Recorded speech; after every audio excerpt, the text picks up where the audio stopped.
Hello and welcome to Mr. Clark After Dark, everyone. My name is Lucas Clark and I am a certified educator with Alberta Education and the Alberta Teachers Association.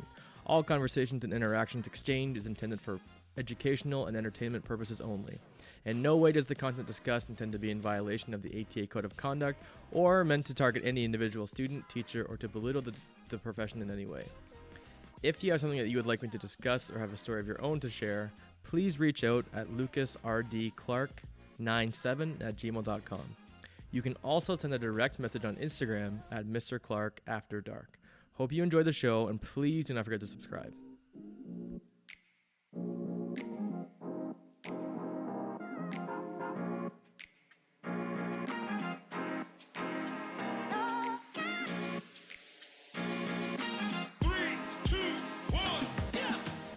My guest here today is Kevin Garbuio, currently acting as an administrator with Holy Trinity Catholic High School. We had a great conversation discussing the role of the master's degree in education, when someone should pursue that, his experience in special education, as well as coaching many sports and being involved in the community, as well as discussing his ambition balance and trying to find a work-life balance while being such a large contributor to the community. Hope you enjoy.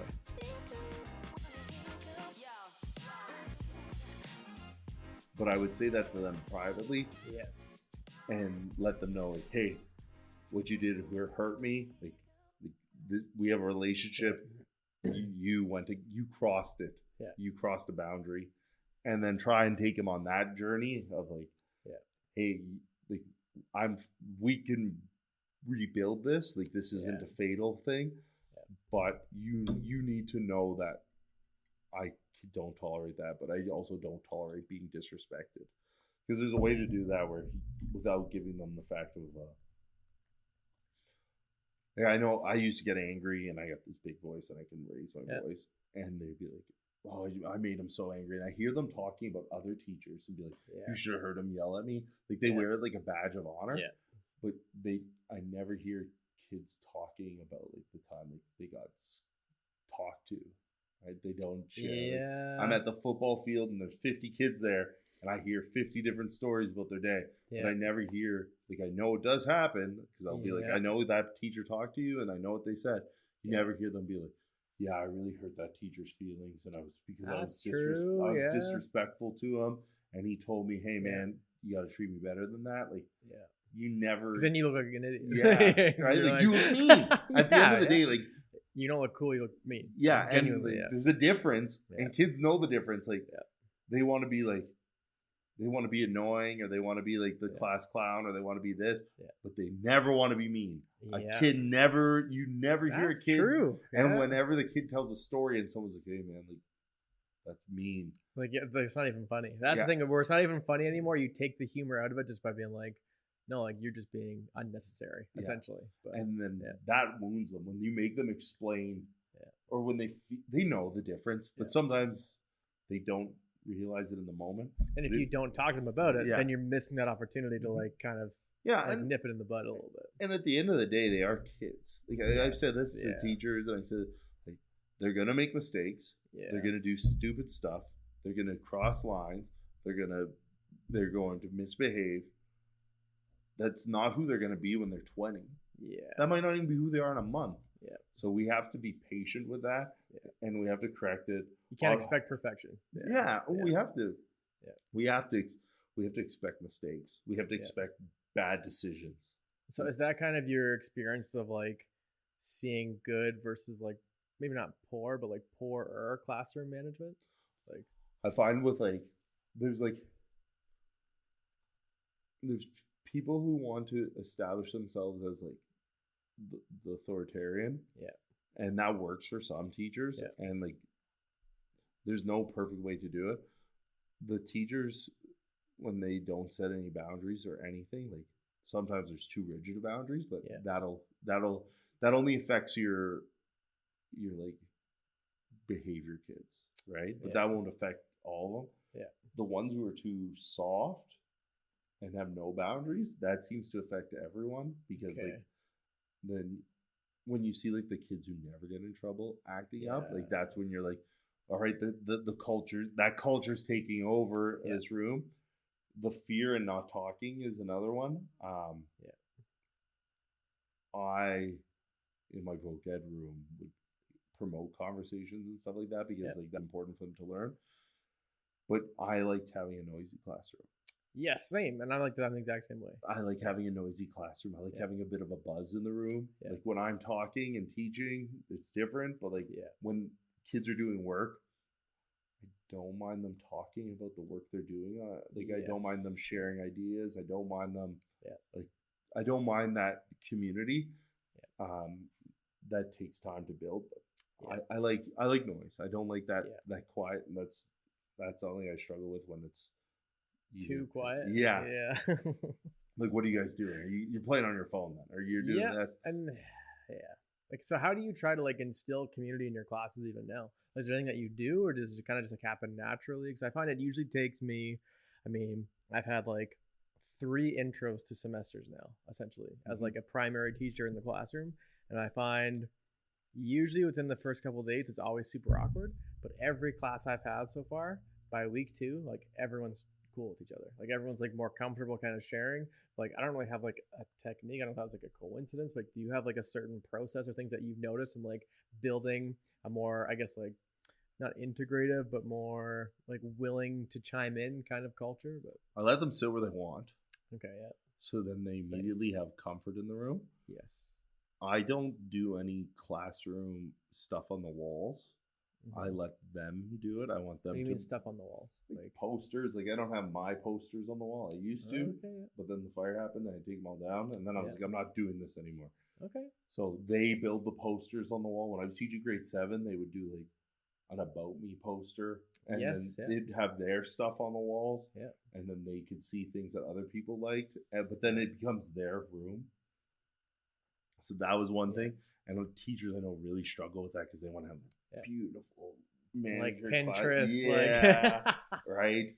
And they're beautiful. Those rooms are beautiful. Yeah, but it almost feels a little artificial. But it's not there. It's not the kids. It's the teachers. And I would let the kids. Good point. I would let the kids do it, and they put up posters of things they like, and they own the room now, right? Well, it's like the propaganda poster for social. And I think I might even start pushing that because like propaganda you can fit into social at any time, any place. So maybe like that could be like an intro activity. Be like go over propaganda, go over what it is, go over like some major cases, and then kind of be like make me a poster. Because I even I found they really like they loved it and I thought it was hilarious. I did for propaganda. I did anti Mr. Clark propaganda. Yeah. So I was like, I want you, but that kind of like shows the kids you're kind of willing to let your guard down. That was kind of my thinking of like, it's still like, it's funny. Like one drew me as like a dodo bird and it was like, can't tell the difference. It was like a dodo bird and me, like that was funny. So that went on the door. So I felt like, and I feel like at the end of that semester, I took them down, but I almost felt like I was taking something away. Yeah. You know what I mean? So I can totally see what you're saying about like kind of having their presence in your room rather than like you just kind of doing it yourself. Yeah, and if they own the room, if they feel like it's their room, they're going to be comfortable in there. They're going to want to be in there. They want to.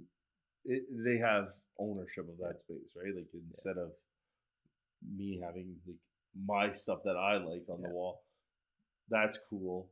Yeah, but what do you like? Well, because I've even noticed like kind of what my I wouldn't say struggle, but like.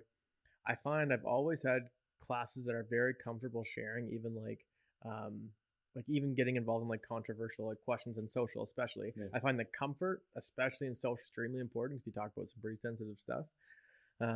But I've never known if it was like because I'm a pushover or if it's because of who I am. As to like what creates the kind of positive, kind of comfortable atmosphere. So that kind of makes sense. I think it has to do with like the comfort, like comfort is comfort. Like you have to be who you are. Like you have to be authentic. Like if you're, I had a meeting with someone who's a mentor of mine, and they were telling me about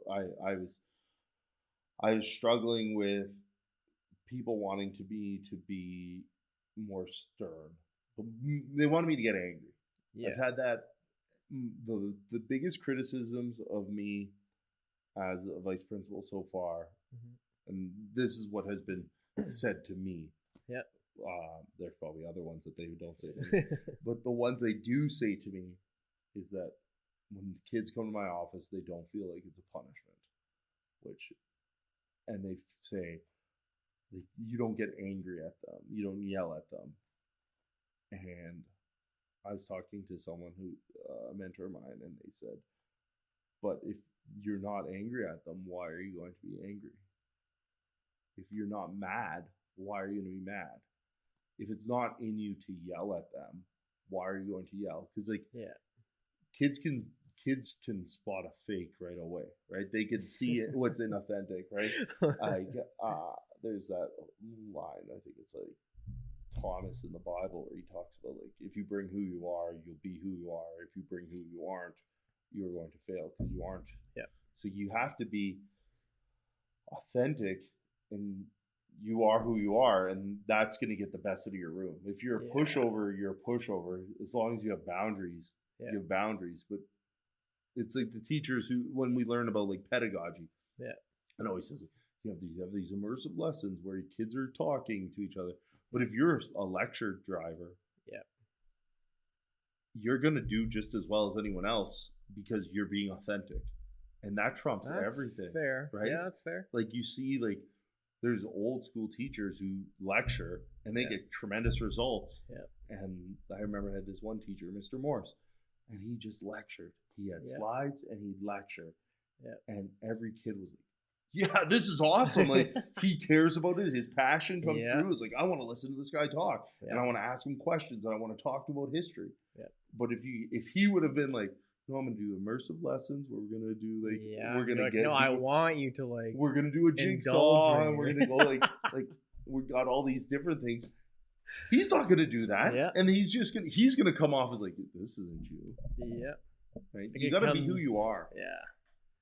That's fair, because even, like, I was gonna ask you, even teaching social again, like, have you been, like, primarily, like, lecturing? Like, is that kind of like your main base? Like, do you have any activities that you like? I like lecturing, because I like sharing with current events, and I like bringing in a lot of videos, and I like. Yeah. If this was a full year course, I would do it differently. Because in summer school with the accelerated. Yeah. But I like when kids share their stuff. I like when kids share what they know and make their connections and bring their interests and their stuff. Like, I find that is huge for like, I like the projects where kids work in groups and they discuss and they have to, like, present and they have to debate and they have to go back and forth. Yeah. I do like lecturing because I like the course and I like talking about. It's, if you've ever been a fan of history, just being like, I can get paid to just be up here and talk about it, and we can talk, and then there's other kids, and then I think, like, the feedback I have gotten from some students would be like, I enjoy being in your room because I like talking history. And one kid came up to me and she said to me, this was 3 years ago, she's like, I hate history, but I did enjoy how much you enjoy it. Yeah. And like, I think that comes down to being authentic, where it's like, I like this, I'm excited, let's talk about this. Here's a movie I could tie this to. Here's a clip. Here's this. And a lot of it is like, I don't want to say improv because I do have a plan. Yeah. But like, if a kid can say something and be like, yeah, that's like this, and I grab something on YouTube, and then we could talk about that. And like, I like just playing with the content, and I like, but then I also like having the freedom of, if a kid says something different, going like, all right, we're going into let's explore this. Let's explore. Take this rabbit hole and see where we can go with it. 100%. Right, and I'll burn a day on just a kid like this. No, that's cool. Let's go into here, and like, if that gets the ownership of the class put into the students, and then the students are taking control, and then they're discussing and they're asking me to, like, hey, put this on and stuff. As long as it's on topic. Well, because even, like, sometimes if it's, like, even kind of off topic a little bit, I find those are the moments when your students start to buy into what you're saying. Yeah. Because, like, I don't have an example, but, like, so this last semester I had a block 4, 30-1 with only 13 kids in it, or 14 kids in it. And I found, of all the classes I've had so far, it was, like, the most tight-knit one that we've had. So, like, there'd be times, like, I remember I had a sub once and they told me, they're like, they, like, had a debate about, like, like how many chipmunks would you need to like fight 15 children? Like it was like the most, but like the fact that I was gone and they were still like kind of having fun with each other rather than like doing their work block all by themselves on their phones. That to me was like, okay, there's something like different in this class. And I found a lot of the times like class would start at 2:00. We would do terms till like 2:10. Like, you know, just to kind of come in, do a couple terms in their booklet, then we start the class. And sometimes there would be like, do you need to take that? Oh, that's on me. Oh, sorry. That's just Cassie. She's all right. But I found that, like, just to say, they'd ask me a question, then I go down this like side rabbit hole because one kid was like really into it. He would like ask a question, and all of a sudden it's 2:55, and we haven't really like addressed that much, but we've had like such a good conversation where everyone was involved, and like even the kids who are in the corner who like maybe aren't as social, they feel like a little bit more comfortable to chime in when it's not necessarily curriculum related. Yeah, so I find that was like a good way to kind of like, don't be afraid of the rabbit hole because you like need to get through content today. That was kind of my thing of like learning to be flexible with like when your tests and your essays are, and like because you can always kind of come back to that, like because this moment's only going to come once. That was like one thing I kind of and the relationship in the community, the culture is more important than everything. And like where my mistake when I was younger would be like, day one we're hitting content, and then that doesn't work. I'd be like, all right, everyone, we're doing the class in alphabetical order, so I could do it this way. And like that way I'll learn your names. And then eventually I was like, you know what, this isn't working. The kids are uncomfortable. Sit where you want. So they come in, they sit where they wanted, usually with their friends, and then I could figure out where to move them later as I needed to get my management up. I move kids around later, but I would then have to go and talk to kids to learn their names, and then I'd have to circulate more, and I would have to talk to them and go through like building these relationships. And while I may have been 2 weeks behind, at the back end, I'm not having these behavior issues. In grade 7, you get significant behavior issues in the spring when they start turning into grade 8s, and they're starting to go through puberty, and you're starting to get more of like testosterone and more just hormonal issues. And I didn't have as much of those in my room at the end, while at the front end, I was building that community. And they don't get in as much trouble at the start in grade 7 because they're new to the school and they're trying to figure everything out. They warm up. So I'm using that warm up to build the community, and then that community can sustain itself later in the year when kids are acting up. One kid acts bad, they're not pulling 30 with them, where the other 30 can push back and be like, hey, that's not what we do. Well, that almost kind of comes back to what we were saying about like the student I had, where like when you talk to them, like, and now like when they don't bring up the conversation they had after, it's almost like once you kind of have that culture set, if you're able to implement it properly, now everyone else is looking at them do that action, and they're like, why are you trying to wreck the culture of our class? Like it's almost like everyone else holds them accountable rather than like everyone just kind of runs with them against you kind of thing. And I would say that to teachers at times, like, well, why isn't this kid getting in trouble or whatever? And it's like, well, because whatever reasons, there's always reasons. And they're not affecting your class's culture. Because your class's culture is strong enough to know what that kid is doing is wrong. Like, I've been in your room, I've seen when that student acts up. No one in the class goes, I can act like this. It's only one out of, this was in elementary, 1 out of 26 are acting up. So if we focus on those 25, we should be fine. But we do focus on the negative. But if you have the culture, you can withstand it. You can overcome all of that. So what was the initial transition into becoming a VP like? Like you started at an elementary school, right? Yeah, that was a lot of that was a lot different just because like I've never been in elementary ever. Like I remember saying, did being grade 7 for a long time like help, or was it like still a completely different ball? Kind of, but it was like it's different. It's K to 6, right? Yeah, it's I sang. I remember that was the first time I'd been in an elementary school since I was in elementary school. Okay. Right, so like we're a long ways away. Yeah. And you go into this room, and like you go into kindergarten, and it's like, all right, I was teaching kindergarten phys ed, and I remember it'd be like, we were running to dots. Yeah. Right, teaching, and I was like, run to the red dot, and they're like, what's red? And the kindergarten teacher's like, red next week. And I was like, oh. Wow. Okay. So you're like, oh, okay. Yeah. And that's similar to like in voc ed, where it's like, how we got to read this line. I don't know how to read.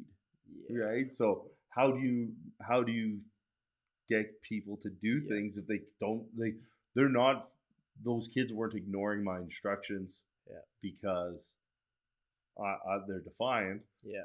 They literally didn't know the color red. They're just running. They heard run. They understand that. They're going to go run, boo, whatever. So you have to be like, this line here, this dot. You have to be very explicit in your instructions. And then you're planning. Like, you watch the elementary teachers. Like, I'd have to substitute a class and give me the sheet. And be like, well, that's a lot of information. Yeah. For 30 minutes. Yeah. For 30 minutes. And it was like, if this doesn't, if I finish too quick and I couldn't ad-lib, boom, chaos, bombs off, let's go, I got toys over here, there's a sandbox, and you're like, okay, like the organization that the elementary teachers have, and there was a lot of respect that I had for them after, like, you're teaching kids how to read, you're teaching kids how to like tie their shoes, you're teaching kids how to like, they go to the washroom. Like the most fundamental of skills without even realizing it. Yeah. And you're doing all that. You have to be super organized because if you're not, they'll fill the time quite easily. You have to still have that nurturing, that loving atmosphere, because like, if those kids feel hated, like, it's not so much here where it's like, I'm going to skip class.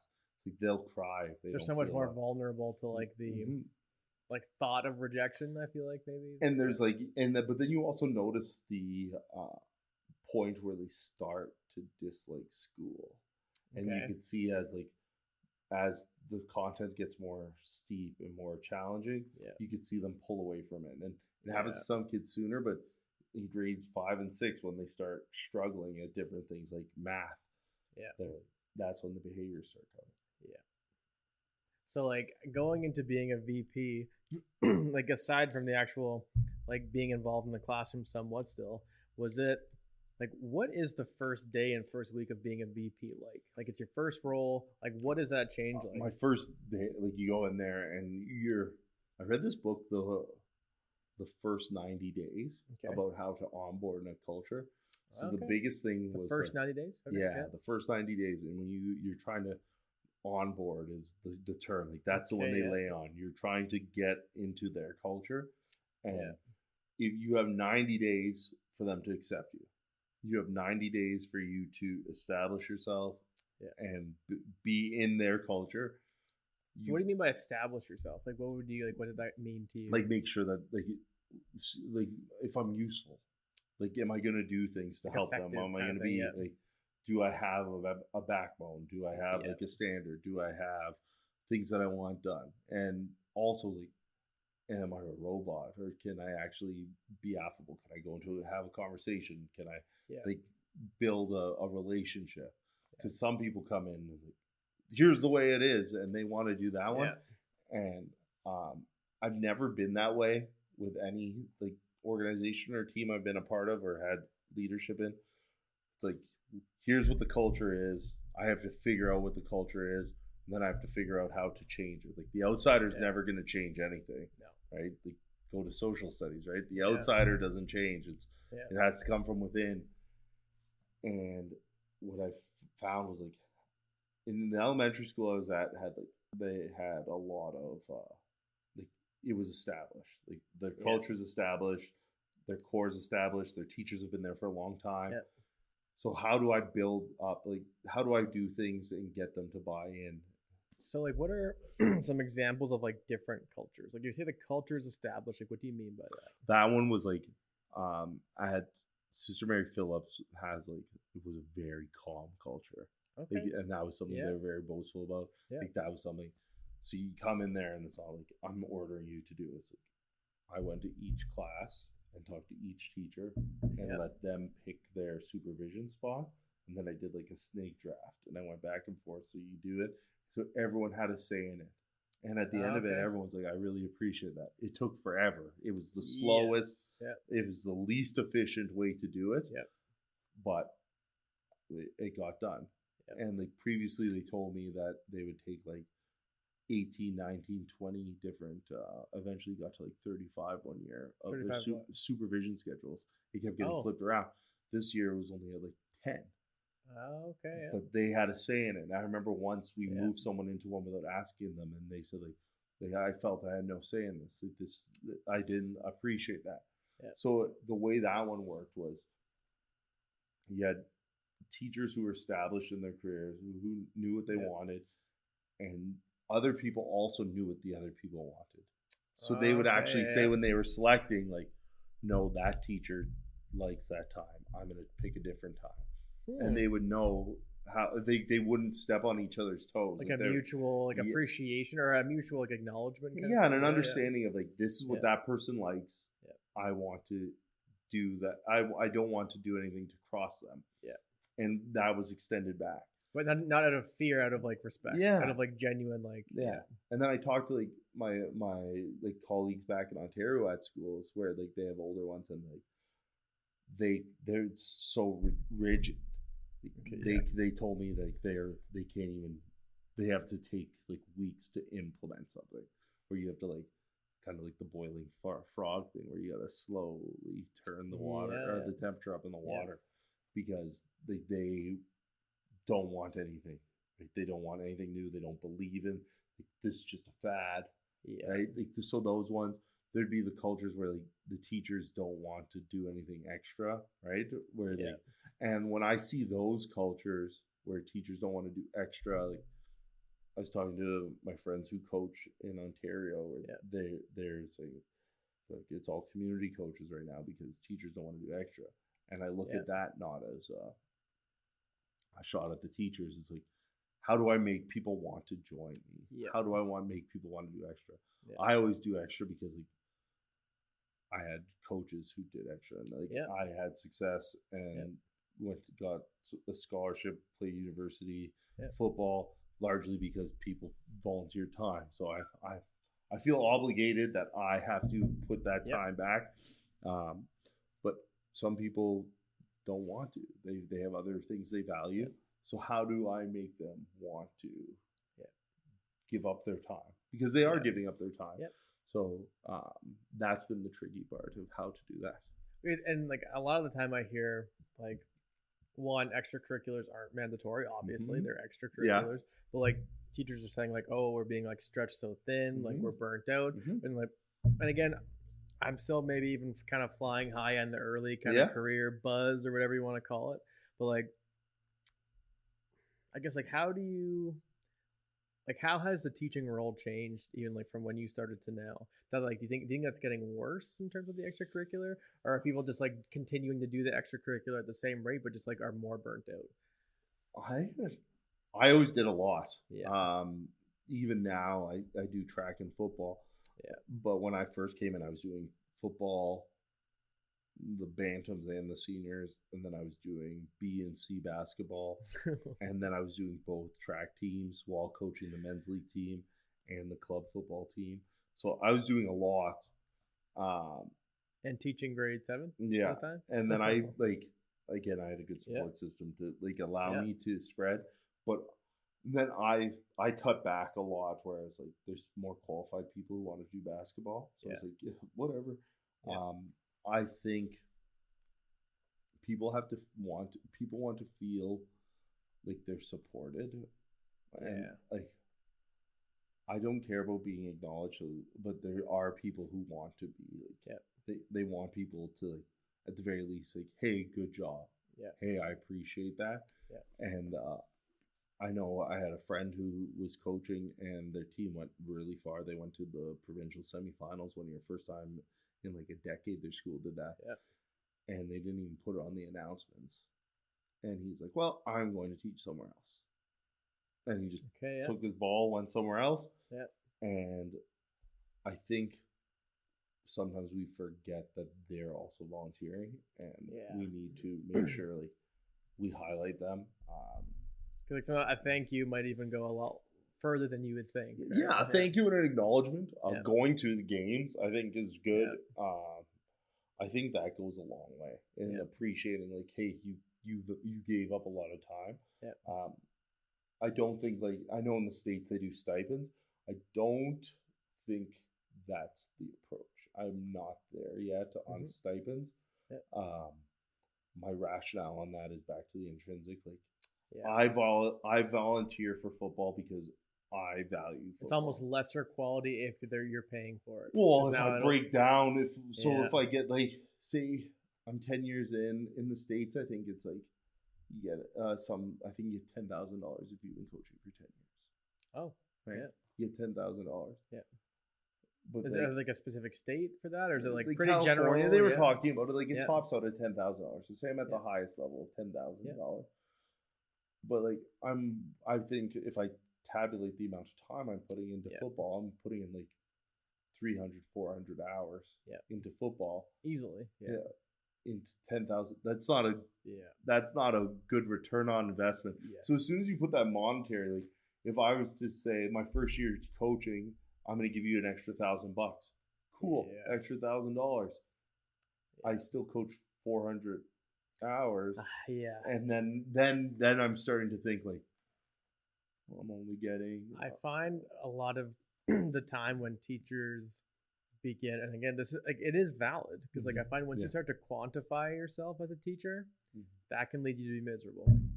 Because like I find a lot of teachers are like, well, if you actually calculate how many hours I work versus what I get paid, it's like it's actually like $11 an hour or like whatever. You know what? I'm not saying it for that. But that's what Pink, like Daniel Pink's, I think, drive, where he says as soon as you start putting motivation to monetary and break it down that way, that's why when you're like trying to get someone to volunteer to help you, when someone's coming to help me, I'll give you $100 if you help me move.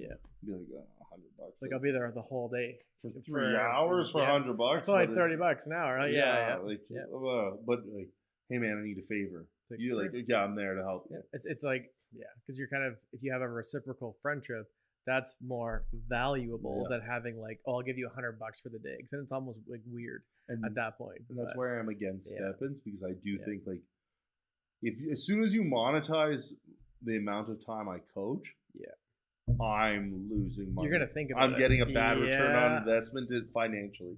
When the value that I get from coaching and the value I get from extracurriculars isn't monetary. Like I do like the competitiveness. I do like that time to compete. I do like that seeing of growth. Like there's things there's like feelings that I get from that I value that are more valuable to me than money. Well, because like, and I don't mean to like self promote or anything, but like when one of my favorite memories from this year was hosting like the grad cup thing for McTavish. Like we probably had 400 or 500 people come out, like teachers and staff had a game. We all ordered jerseys, but like that was all my own time. But if I had thought about like if someone gave me $1,000 to do that, I think it would have felt cheaper to myself to do it, because that was kind of like a personal kind of intrinsic project. I was like, I want to do something for this school. Yes. So when it becomes like, I guess when you attach that value to it, but again, like it was a lot of time. So I can see like if you're like a little bit older and like maybe you have like 2 young kids, like I can see maybe like not having the same willingness to do that. So like, have you ever noticed like and like, have you ever noticed like teachers like become like parents and kind of like start to shut down? Sometimes. I was talking to a teacher about that actually when I was younger. What would have been 2015. I was talking to this coach, and he has 6 kids. And he said to me, I said, you had 6 kids. You kept 6 kids. And I said, how long have you been coaching for? And he's like, 30 years. That's 30 years? Like, how many years did you take off for coaching, for having kids? 0. And I said, what do you mean? He's like, just bring the kids to the field. And he said to me, and this could just be an outlier, you'll find a reason not to do it if you want to find a reason. And that's, everyone has their own reasons or whatnot. I know, like, my dad my dad is a bricklayer. He coached me. I remember him traveling to go home from work to get to practice. Like he found a way to do it. Like he's a bricklayer. They start at 5 a.m. and they go until the sun. Like you find a way to do it. You'll find reasons to do it if you want to do it. And sometimes people just don't want to do it, and that's no fault to them. But we do provide a value. Like there is the value of like the relationship. Like you coach, you there is a value to the relationship you get from the extracurriculars, and understanding what we provide more than just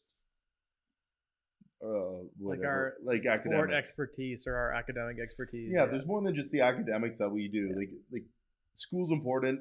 It's important to be able to read. It's important to be able to do math. It's important to do it's also important to be on a team. It's also important to have peers. It's also important to fail in a public setting. It's also important to take risks. It's also important to like have goals and like accomplish them and fail at them and do things. And I think teachers are so much more important than they get value for. And I think like I feel like we I say this all the time about like how much fun I have teaching, but I think I have the greatest job in the world, and I think this is the greatest job in the world because we have so much time to spend with people who want to learn and want to do cool things. That if I get to spend more time doing that, that's more youthfulness for me. I get to feel more young, and I'm not that old, but I'm still older than I was, and I have energy every day where it's like, let's go do this. Let's go. And I'm going to be on the football field tomorrow night at 7 p.m. with a bunch of kids because they want to do stuff. And I was like, let's do it. Let's learn. You want to do stuff? I want to learn. I want to try something. And so, like, so you're getting married this summer, right? And so how long have you guys been together? If you don't want me to ask you. We've been together since 2014. Okay. So a long time. So like almost a decade. So like have you, and I don't want to pry too personal here because like even like throughout, like my wife and I have now been together almost 7 years. And so like throughout all of university, like in Calgary, like we lived together. So like spent a lot of our time together. And then we moved back to McMurray. I was doing my online degree and subbing. So we had almost the same schedule. So like moving into this year where I had a lot more responsibility on myself, not only like academically, but like essentially getting involved in almost every sport. Like I did football with you guys there for about 6 weeks. Like it was very challenging for us to be like, okay, now I'm never here. Not in like that I didn't want to be at home. It was like, it's like, oh, like I'm just like I leave. You're getting pulled. Like I'm getting pulled in a lot of directions. Like I'll get to the school at 7:30. Sometimes I get home at 7 p.m. or even 8 p.m. Or like doing different sports, or like maybe then I want to go work out, or like then I go do my own thing. So that was kind of like hard. Like have you ever like how have you kind of found the balance with that? I haven't. Completely honest, my weight fluctuates really bad in football season, really bad. And I've been talking. Like, I have a group that I work out with, and I even said to them, I was like, I got to get to the gym twice a week during football season because I don't do that. I was doing what you were doing, where I was spreading myself really thin. I wasn't getting burnt out, but I wasn't being effective. That's where I went with. I only do things. My extracurriculars have to be towards a goal that I value. I'm big into sports performance, and I see a lot of value in those after school workouts we run. I see that's been my driver of like, I do track and field because that makes my football team better. I do I do the sports performance or the workouts after school because that makes my football team better. If kids from other sports teams want to join the workouts and want to join track, that's cool. But I'm my driver's the football program. Now as I'm an administrator, I care about. I want people doing it so the whole sports teams programs get better for the entire school.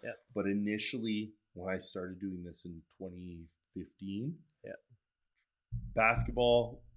Too much. I didn't know anything. Like I knew nothing. I'm wasting my time and I'm not doing good by these kids. so I stepped back from that and I just started doing these workouts in the morning. And I was like, I'm going to work out in the morning. I'll open up the gym. Kids, you want to come work out? I'm working out. And we do that. It wasn't like, it was a super simple workout, 5 exercises. Yep. And I had, so that was my driver more now was, I'm only going to do things that affect this one realm. That's a good and way I'm to not do going it. to spread myself too thin. Yeah. Kind of like when we were talking, you're like, I need to focus on my, like, I need to focus on my teaching and like that one. All your hobbies kind of align in like, how do I build my classroom? Well, it's like even now I'm kind of like the cross country, track and field kind of lane because like I also kind of like running. So that's kind of my, like it's part of my interest, but now I'm connecting to the extracurricular kind of. Yeah. Like the same kids that do cross country will do track. So those relationships kind of extend. Now I wouldn't say I'm the best or even a decent coach at either of those yet, but like I find maybe what I did find valuable though in the first year is like, it's almost like if I were to go back to myself a year and a half ago, like I wouldn't do it any differently because I think if anything, it kind of showed me what teacher I wasn't versus like who I was. You know what I mean? It's like I kind of found the areas where like I knew not that I didn't belong, but like areas where I was more effective than others. Because I find like you don't know until you kind of try things out. So, but that was kind of my experience with like the first year because I'm sure like you don't regret anything. Like no, I cast a wide net and I built relationships and like, whatever legitimacy. A lot of the times, especially with like male athletics, it's all about like, what's your legitimacy? Like, what are you? Do you even know how to coach or do you even know how to do this? And like, as an administrator now, where it's like, a lot of times like administrators don't coach. They usually come from a different background. How has that been like? It's like I feel I'm like one of a few where there's not a lot of who coach. Your division has more with like your principal winning a provincial title as a football coach, right? And then the football guru over at Westwood, right? So like who's coaching right now, right? So there's only a few of us who like actually get into it and coach and like in the nuts and bolts of it.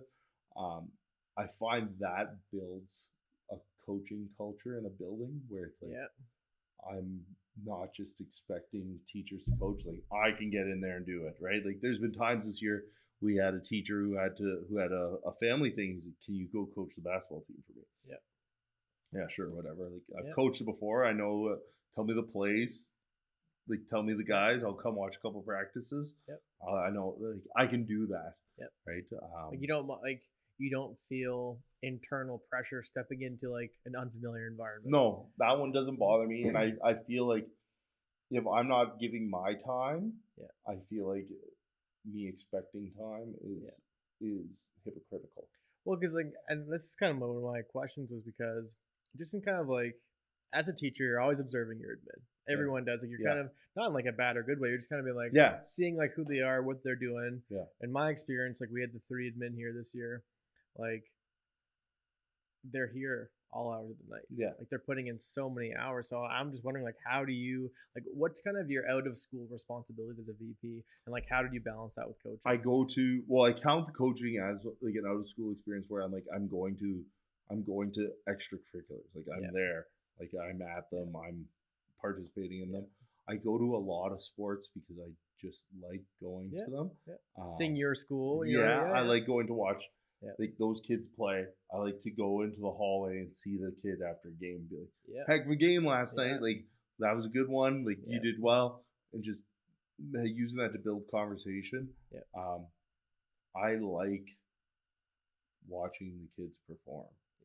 So I like going to the plays. I like going to the dances. I like whatever the video game thing that I'm starting to learn. I went to go watch that. That was super cool, right? The kids were playing Super Smash Bros. I went to go watch that tournament.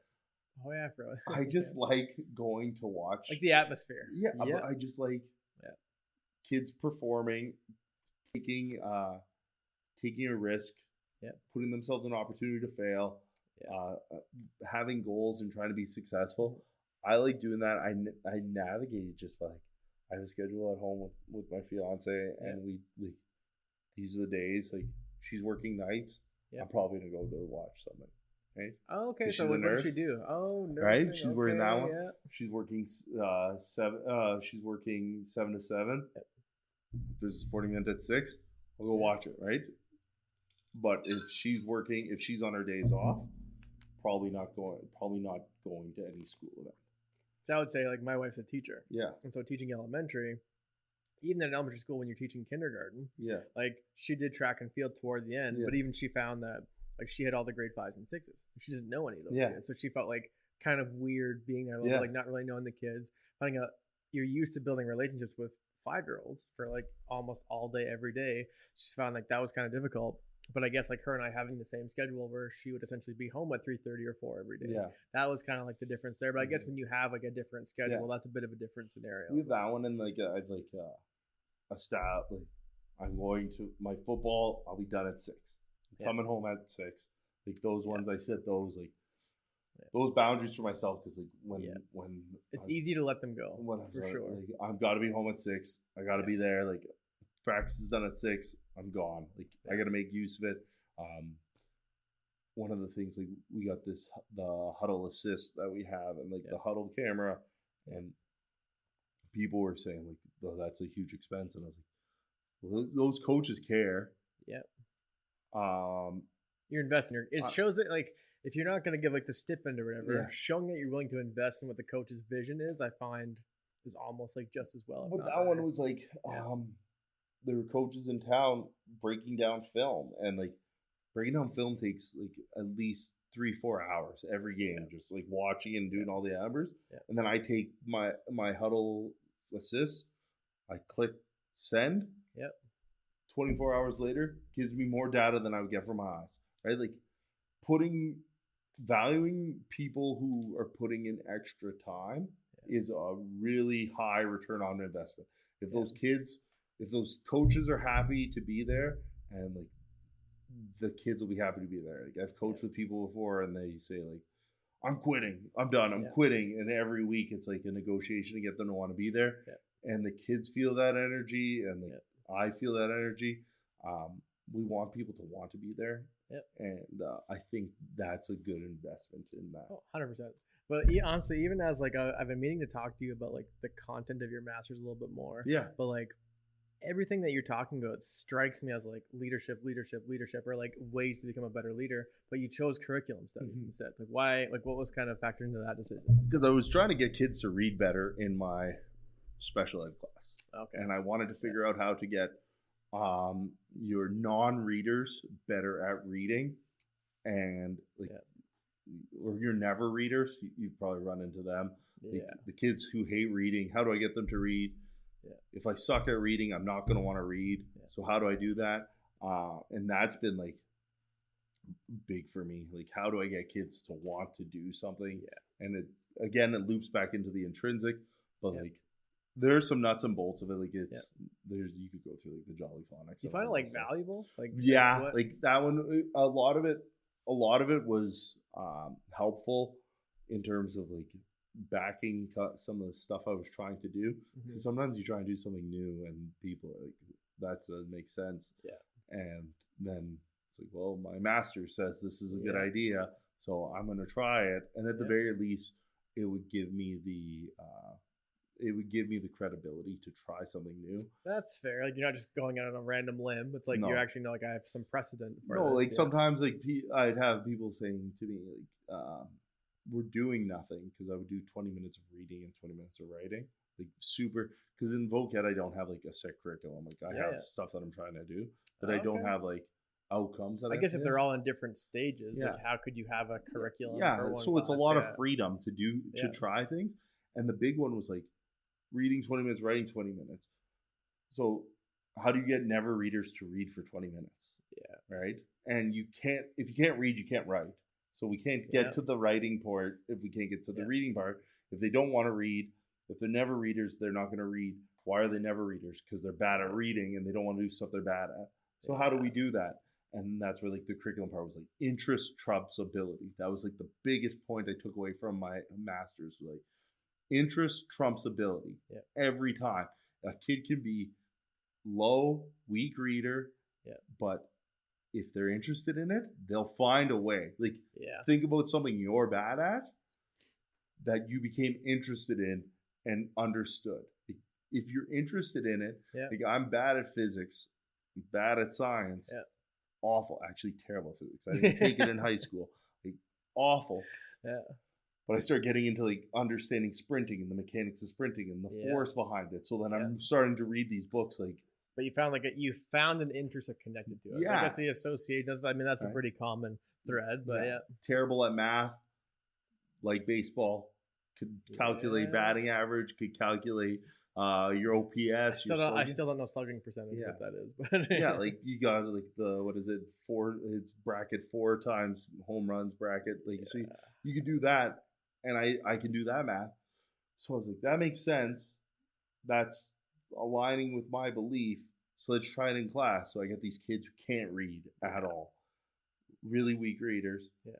Like video games. So I was like, all right, we're going to do Ready Player One, which is well above their reading level, but still easy enough. I go down to. So what is Ready Player One?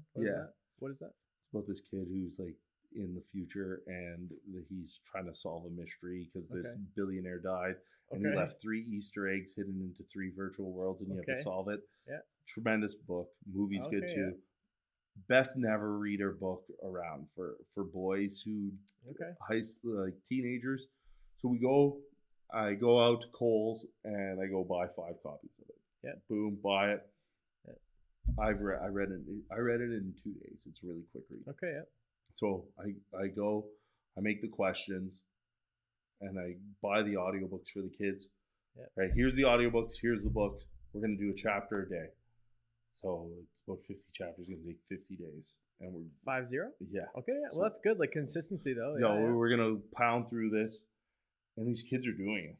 And then they're doing their talks to text, and they're answering all these questions. And I'm getting all this work out of them.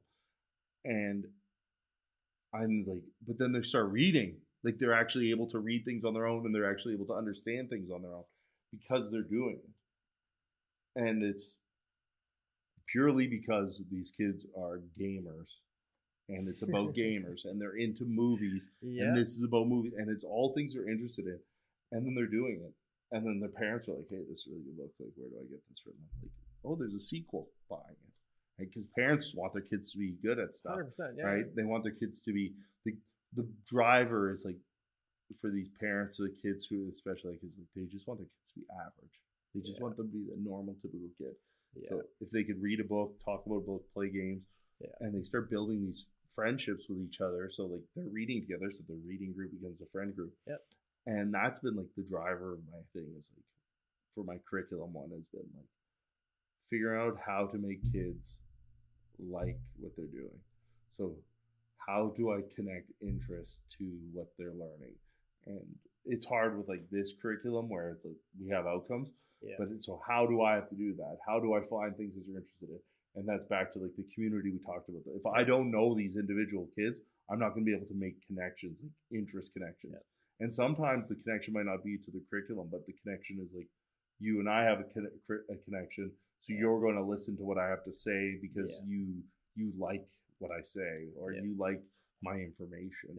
And that's been the driver. And it's like as simple as like 20 minutes of reading, 20 minutes of writing. And that's what can kind of like snowball with that just to kind of get them going. It adds up. Like it adds up. And that's been my driver in the curriculum one. And then like learning about different curriculums around the world and the multi-age one would be like a dream thing where I think that would work, but you'd have to get you'd have to have a parent who's like, hey, I need you to sign up for this experiment. It's gonna be 3 years and I need 30 of you to do this, and if your kid hates it, I gotta keep them in there. So right? That would be a tall order. So like that one's tough. And that's been like, and then some of the electives have been interesting, but like the biggest thing has been like, how do I get kids to want to do stuff? And the big book that I read in there that was Literacy with an Attitude, and that was like that was the book where it's like, how do I get these kids from working class families who just like they see school as like I got to get through school because I got to get a job. Right? How do I get these families and these kids and it's my job to get them to do it. Like, I got to do my job. It's not just like, well, it's a system or society. Like, it's my job to make this kid want to read. Yeah.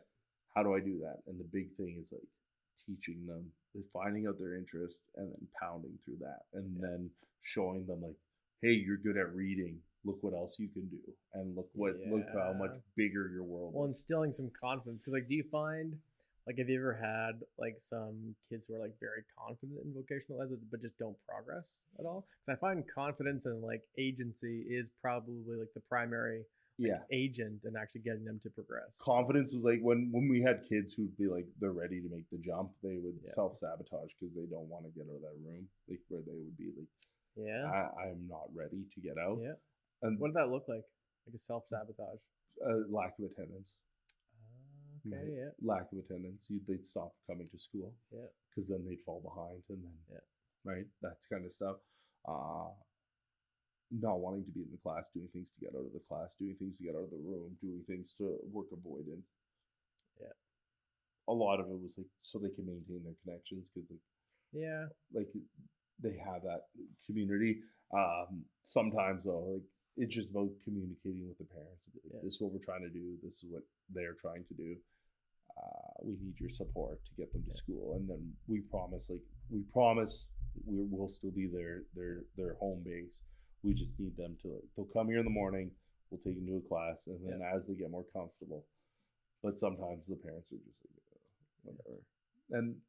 And I get it. Sometimes like the fights that they have at home, we had a superintendent, she said to me once, she was like, the stuff, what the hardships you see at school, like when these kids, like especially in like special ed or like big behaviors, the behaviors you see at school, you only see for 5 hours a day. Like those families are seeing those for the other 19, right? So like what you're going through is nowhere near what they're going through. So I get it. Like if it's like a matter of like that fight in the morning. Yeah.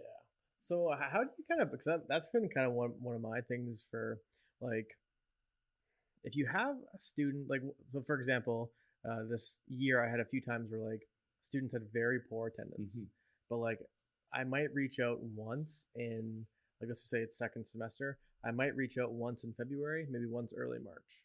But I find if like the trend continues to like the end of April, I almost felt like, do I continue to reach out? Like they know this is a problem already. Like how often would you kind of reach out and say like what would it actually take you to reach out to actually be like, hey, like you understand they have them for the other 19 hours a day. You know that they know the issues. Like what would actually make you kind of reach out? What I know now, I think I would reach out at the beginning of the semester just to like on a positive note before school starts. Yeah. To reach out. Some I know in elementary they call. Yeah. A lot of them call each. I would recommend that, and then the parents know where like, hey, I know this person. Yeah. And I would really try and set up meetings. Okay. Like I don't know how much I would do, but at least if you get like sometimes these parents of kids who don't attend, like it's serial non-attending. Yeah. So like all they've ever heard from the school system like is like your kid doesn't come to school. Your kid doesn't. Yeah, I know, and I know. Like I'm trying. Yeah. But if like, hey, how can I get your kid to school? Like, what do we got to do? Kind of reframe. Yeah, like we're not telling the issue, but like, what can I do? Everything's got to be from a team standpoint. Like, like what can we do? Parents don't want to hear that their kid's bad. They don't want to hear that their kids. Like, they know if their kid's acting up. Like, they're not unaware. I think we need to frame everything more positively. Like, don't lie to them. But kids not coming to school. I want your kid at school. Yeah. How can I help you? What support do you need? What can we do? Yeah. Do you need a meeting? Do we need to like? Yeah. And then a lot of times, like this is unfortunately, that's falling on the teacher. Like we're falling. Like that's more work on the teacher.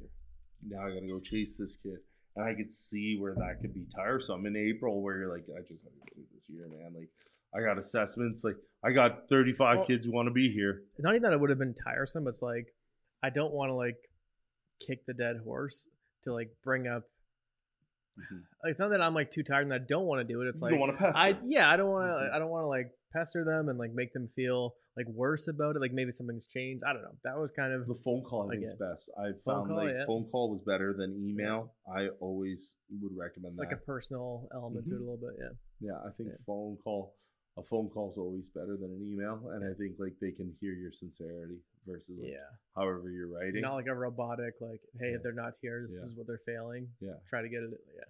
Hey, this is Mr. Garbuio calling. How's checking in, making sure everything's okay. Haven't seen kid in a while. Want to make sure that they're fine. Please get back to me. I want to do what I can to support. If there's anything I can do from the school end, please let me know. So I have one more question for you. So I heard a quote one time. It was, "Education is what remains once we forget everything that we were taught in school." Yeah. What is it that you want kids to take away from you being their teacher and being in your classroom? I think like I always talk. I like my woodenisms. Your what? My woodenisms, like the John Wooden stuff. I really like those. But like, I just want kids to like, if they think about my class, like I just want them to take away like, hey, school is fun, and people cared about me. Like, I don't like that feeling. Like, I had a good experience in school. Yeah. I had a lot of people who went to bat for me. Yeah. I think if a kid can feel like this guy's got my back, this guy cares about me, and if they could leave with that positive, I think that's all I care about is like, like I think that I really need kids to care that they went to school and feel like they were loved at their in that building. And I know we throw around like love a lot and mushy, but seems like I want kids to know that I really cared about. You don't want that to be cheesy. You want that to be legitimate. Yeah. Like it was a meaningful. Like I'm not like the least. I don't hug. I give a fist bump. I'm not that. Yeah. But I do know that there's a feeling of warmth that people should feel when they're in your room. They should feel that there's kindness and caring. And I don't care what they learned in my room. Whatever. Like, you could find it on Wikipedia. Yeah. Like, fair enough. But I want them to know that when what I was delivering to them was with care, and I wanted them to do what's best. I didn't have some stake. Like felt like they were a part of something real a little bit. Yeah. Like I don't want them to feel like this guy was trying to crush kids and trying to like he was happy about like I was the toughest marker. If the kid walks away and says like this guy was mushy and like cared too much, I can hang my hat on that. Fair enough. Absolutely. All right. Yeah. Well, thank you very much, Garb. No problem, man. Appreciate it. That was fun. Hello again, everyone.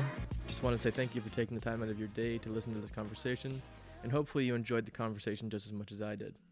If there are any issues with professional conduct and or you would like to share your own story, experience, or something you would like to contribute to the show, please reach out at lucasrdclark97@gmail.com or send a direct message on Instagram to @mrclark.afterdark.